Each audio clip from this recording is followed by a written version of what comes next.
చిన్న ప్రార్థన చేసుకుని ఈరోజు వాక్యమును ధ్యానించుకుందాం. మహోన్నతుడా, మహాపరిశుద్ధుడా, గొప్ప దేవుడా తండ్రి, మీ ఆత్మ ద్వారా, మీ వాక్యం ద్వారా మీరే మాతో మాట్లాడవలసిందిగా, మమ్మలను ముందుకు నడిపించవలసిందిగా యేసుక్రీస్తు వారి యొక్క పరిశుద్ధ నామంలో మిమ్మల్ని ప్రార్థించి ప్రతిమాన వేడుకుంటున్నాము మా ప్రియ పరలోకపు తండ్రి. ఆమేన్. ఈ 40 days ప్రేయర్ ఫెలోషిప్లో 22వ రోజు మన యొక్క వాక్యాంశంగా బిహేవియర్, ప్రవర్తన అనే అంశాన్ని మనం తీసుకుందాం. వాక్యాంశంలోకి వెళ్ళే ముందు ఒక ఉపమానాన్ని మనం విందాం.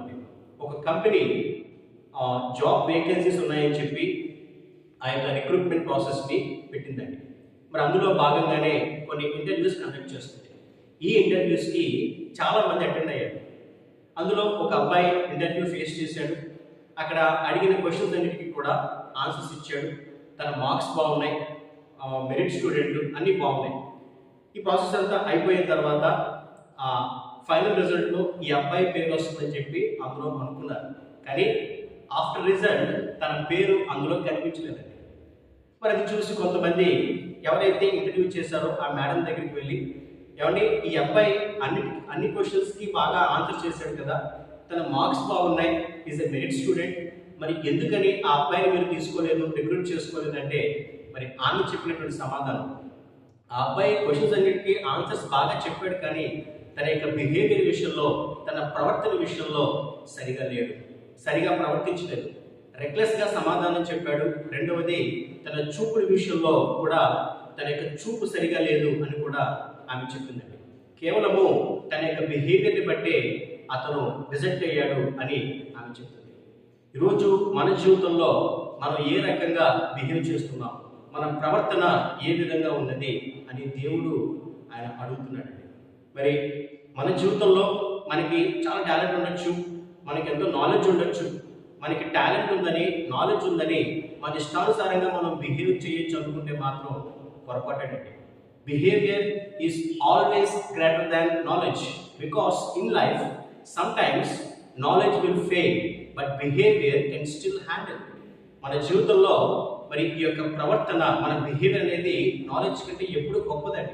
కొన్నిసార్లు మన నాలెడ్జ్ ఫెయిల్ అవ్వచ్చు, కానీ ఎప్పుడైతే మనం సరిగా ప్రవర్తిస్తామో, మన బిహేవియర్ బాగుంటుందో, మనం ముందుకు వెళ్ళడానికి మన ప్రవర్తన మనకి ఎంతగానో ఉపయోగపడుతుంది.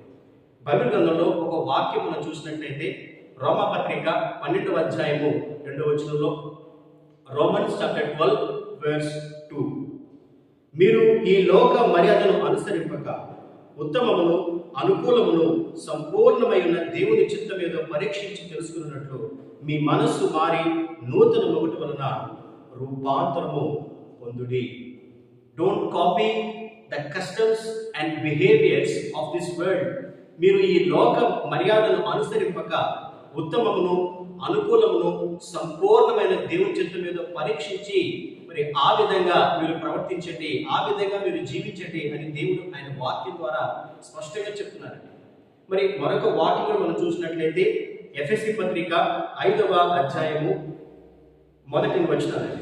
ఎఫెసీ పత్రిక 5వ అధ్యాయము 1-2 వచనాలు. కావున మీరు ప్రియులైన పిల్లల వలె దేవుణ్ణి పోలి నడుచుకునుడి. క్రీస్తు మిమ్మల్ని ప్రేమించి పరిమళ వాసనగా ఉండుటకు మన కొరకు తను తాను దేవునికి అర్పణగాను బలిగాను అర్పించుకునేది. అలాగుననే మీరును ప్రేమ కలిగి నడుచుకునుడి. Be imitators of God. Be imitators of God just as Christ.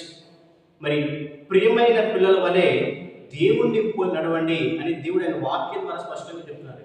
మరి ఎలాగైతే క్రీస్తు మన కొరకు ఆయన బలిగా అర్పించబడ్డాడో, మరి మనము కూడా మరి క్రీస్తు ప్రేమను కలిగి జీవించాలి అని దేవుడు ఆయన వాక్యం ద్వారా చెప్తున్నాడు. ఈరోజు మన జీవితంలో మన యొక్క బిహేవియర్ విషయంలో, మన యొక్క ప్రవర్తన విషయంలో మనం ఏ విధంగా మనం ఆలోచిస్తున్నాం, మనం ఏ విధంగా ప్రవర్తిస్తున్నాం. మనల్ని ఎవరైనా అబ్జర్వ్ చేసినప్పుడు, మనల్ని ఎవరైనా పరిశీలన చేసినప్పుడు మన యొక్క ప్రవర్తన, మన యొక్క నడవడిక ద్వారా మనం దేవుని మహిమపరిచే విధంగా ఉండాలి, కానీ మన ద్వారా దేవునికి అవమానాన్ని కలిగించే విధంగా మనం ఎప్పుడు ప్రవర్తించకూడదండి. కాబట్టి మన జీవితంలో ఆ ఫస్ట్ ప్రయారిటీ అనేది మన బిహేవియర్కి మనం ఇవ్వాలి. కాబట్టి మన జీవితంలో మంచి ప్రవర్తన కలిగి మనం జీవిద్దాం. మరి మన యొక్క బిహేవియర్ విషయంలో మనం జాగ్రత్త వహించి మరి దేవునికి మహిమార్థంగా మనం జీవితాం. దేవుడు తన పరిశుద్ధ వాక్కును దీవించి ఆశీర్వదించును గాక. ఆమేన్.